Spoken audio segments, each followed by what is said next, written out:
Hey everyone, welcome back to my chatty, sassy channel here on YouTube, and today I'm going to be doing a very special unboxing from the Tiffany Landmark store, but I will also be showing my entire Tiffany collection. So first I'll do the unboxing, then I'll switch to talking hands so you guys can get a really good view of the jewelry. While my Tiffany collection is not as extensive as my David Yurman collection, I do have some neat pieces that I am excited to share with you guys and hope that you enjoy this video. So with that, let's get into the unboxing.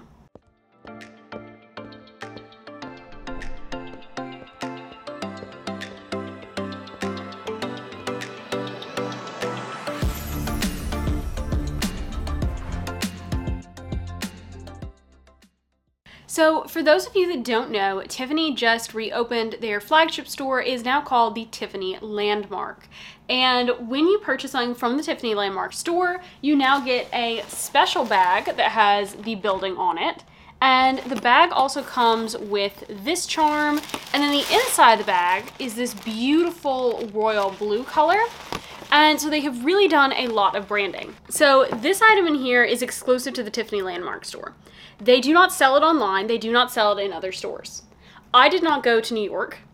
I was gifted this item, and my mother who gifted it to me also did not go to New York. But what we found out is that if you have a purchase history with the Tiffany store in New York on Fifth Avenue, you will then be able to get approved by the manager to purchase from the store if your purchase history is mostly with the Tiffany flagship store.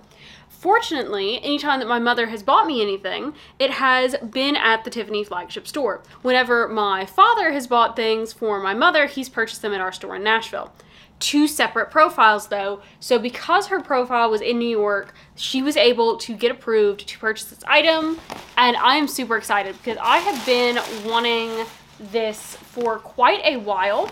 My husband thought it was ridiculous, and it is sort of ridiculous, but I really love it, and they've come out with a version that's specific to the flagship that I think is really, really special. So like all Tiffany purchases, it does come in a wonderful blue box with the white satin ribbon. And I will say, like, I do enjoy Tiffany's ribbon because it's nice. The packaging is always clean. If I can get the lid off. And I got the bone china cups. I'm keeping my hand here to make sure they don't fall out. In the new Tiffany New York toile. And I just thought this version was so beautiful. They do a version typically that they call them like the paper cup version. And it does. It looks like a paper cup, but it's a china cup. And I'd always really liked those, but they're very, very Tiffany blue. And my husband did not like them, and he thought they was ridiculous that I wanted them. When they came out with this version that has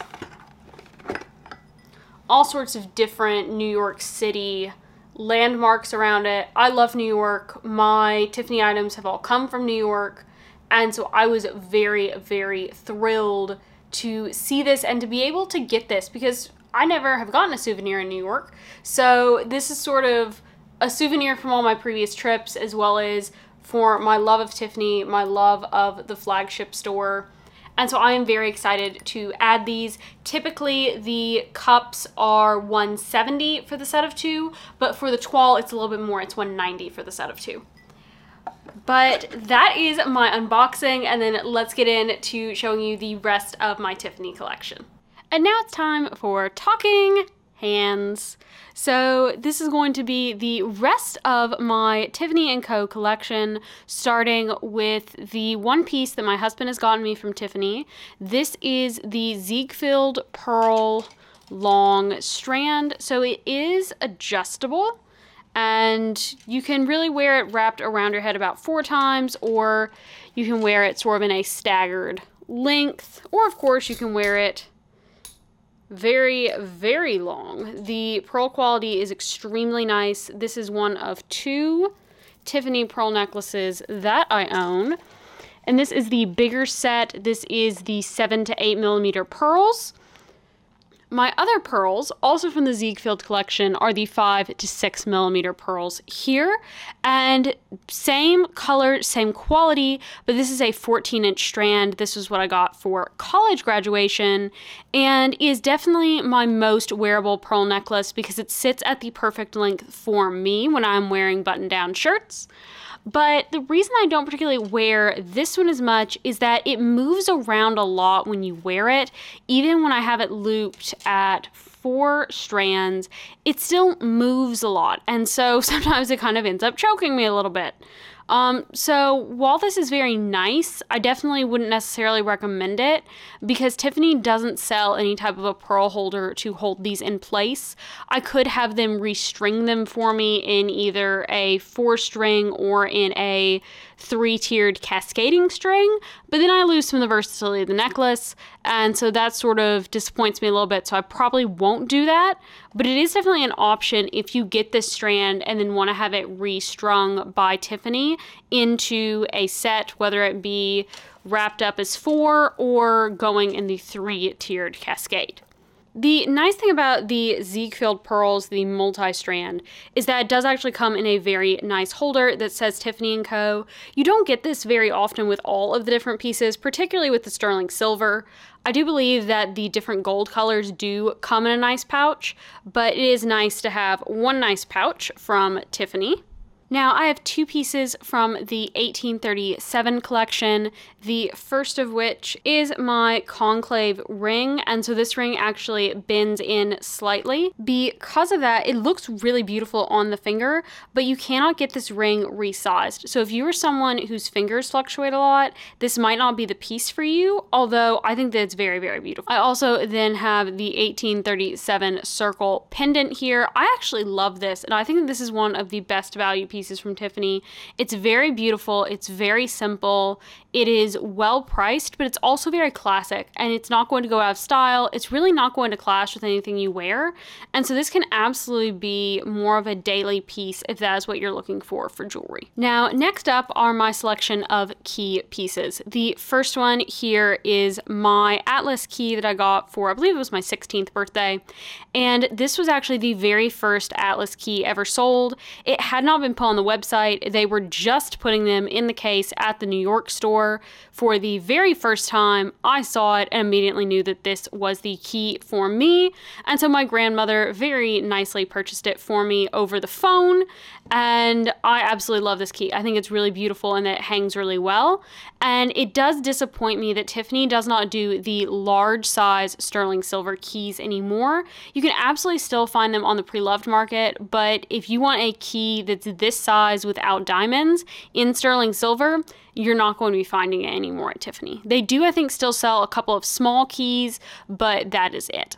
The other key that I think is probably my absolute favorite is going to be this. I believe it's pronounced the Trifoli key.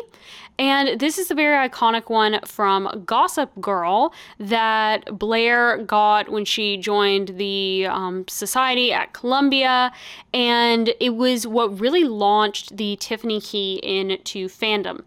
Now, technically, this is my mother's key, but I am welcome to borrow it whenever I like because I am an only child, and therefore one day it will also be my key. And so my mom told me to go ahead and include all of her stuff as part of my collection because eventually it will all be part of my collection. Now, my mom did not know that this was the Gossip Girl key when she got it. She just knew that it was sort of seen as like the most iconic of the Tiffany keys, and it also fit her the best. This one has a much bulkier chain than either my key necklace or my 1837 necklace, and the key itself is also a bulkier sterling silver than mine. If I pull this key back up, you can see on how big of a difference that the chain is. And then if I hold the keys up side by side, you can see that there is a bit of a thickness difference there. So definitely my mother's key is a much heftier key, and I really hate the fact they discontinued this because I think that it is a really beautiful key for a lot of people. It's also very iconic to Tiffany, so I hate the fact that it has gone out of vogue. I did mention that I have 3 key related items, and the third item is actually my key rings that I hold all of my house keys on. It does have the Return to Tiffany on it, although although I will say this keyring gets super, super scratched. It's very dirty.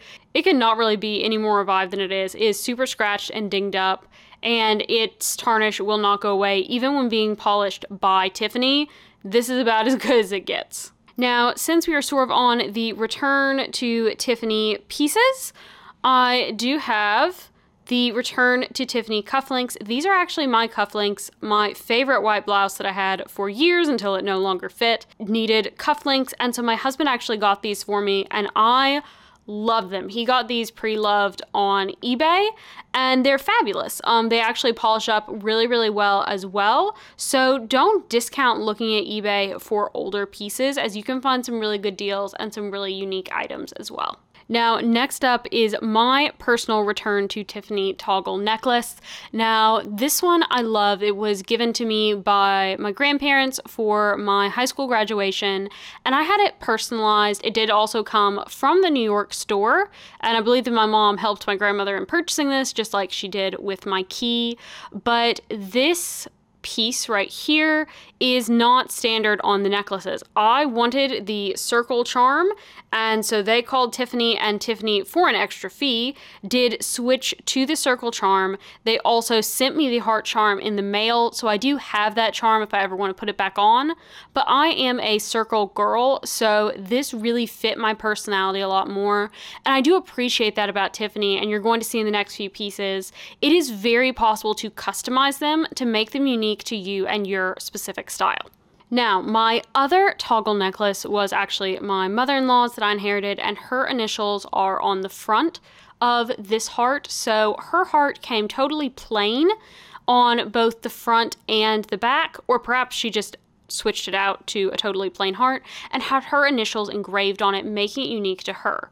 The other thing to note is that while on the back of this toggle, just like with mine, it has a cutout for the chain, I want you to notice the font on this, on the older model, is actually different from the font, as well as the thickness is thinner on my personal necklace compared to my mother-in-law's that I inherited. So that is a change to be aware of if you're looking at going pre-loved, or if you just happen to be looking at a family member's piece. Just because it doesn't look engraved like this one doesn't mean that it's inauthentic, as the older necklaces had this look to them. Since this was my mother-in-law's, if I ever am lucky enough to have a daughter, I will then take the Return to Tiffany heart that came on my necklace, have it engraved with her initials, and put on top of this one so that she will have a piece of both her grandmother and her mother's Tiffany collection to start her out with. The other neat thing about the older necklaces is that they actually did come with a nice Tiffany & Co. folding sleeve to keep them in, to keep them all nice, as opposed to nowadays where they just come with the little pouch. And I really wish that, given that Tiffany keeps increasing the prices, I think these are up to around $900 now, I do wish they would go back to giving us a nice sleeve to put them in instead of just giving us the small blue bag. Now, last up on my Tiffany & Co. toggles, this is my mother's, so it will one day be mine, and she added a second heart on to the back. Now, a lot of times when people do this, they do it so that they can add engraving to one of the two hearts. Neither of her hearts have that, but she felt like adding the second heart gave it a little bit more interesting movement. It also made the heart on top stand away from her skin and made it stand out a lot more. So if you look at the heart, you feel like maybe it lays too much on your skin, you want it to be a little bit more prominent, that is a really neat trick, is that you can purchase an additional heart and have it added on to the back of your necklace. Then the final Return to Tiffany piece that I have, also still showing the old style of the clasp, is going to be my mother's, eventually one day my bracelet. Now on the bracelet, it actually comes with a much smaller heart, so she added another larger heart behind it because, again, it gave it more substance, and she felt like putting the larger heart behind the smaller, again, made the Tiffany & Co. heart stand out more. So don't be afraid to do some customization to your Tiffany pieces, because it is definitely doable. The bracelets also do come in different widths. Now the final piece that I have are these Tiffany sterling silver ball earrings. I do think that these are really neat looking. They're very nice, but like all the Tiffany pieces that you may have noticed, the Tiffany pieces new in store are extremely shiny, but over time they do fade, they do tarnish, and even with the polishing cloths and taking them into Tiffany to get them polished, that shine eventually gives way to scratches and permanent tarnishing that just doesn't fully ever go away. And so that to me is one of the reasons why I've kind of quit buying Tiffany sterling silver pieces, is they don't keep their shine, they don't keep their look, and they do look duller over time. I still love the pieces that I have, but I don't really feel a need to add any more sterling silver pieces to my collection from Tiffany. I personally much prefer the David Yurman sterling silver as opposed to the Tiffany, because I feel like the David Yurman ages much better than the Tiffany does. But that's just my personal opinion. Now, the final two items in my Tiffany collection are not jewelry pieces, but they are books. So the first book that I have is the Tiffany ring. This was gifted to me by a sales associate at Tiffany when I went in pretending that I was shopping for an engagement ring when I was, I think, 19 years old, and definitely was not looking for an engagement ring, but got to try on $1 million rings, which was a super cool experience. So this just goes through all the different elements of Tiffany jewelry and the Tiffany ring, including the Tiffany diamond setting. So it's a really neat book to get to have from that trip to the flagship. The other book I have is a book that my grandmother got me called Tiffany Style, and this goes through just a ton of really beautiful pieces from Tiffany history. I also love the fact that the Atlas collection is on the front of this book, but done in a very old style way. And I just think that this is so beautiful when you strum through this book, seeing all of the incredible collections and pieces that Tiffany has done over the years. So to me, definitely a really beautiful book to have if you are a Tiffany lover. It doesn't provide an overwhelming amount of information, but it does have a lot of really beautiful pieces and colors in it.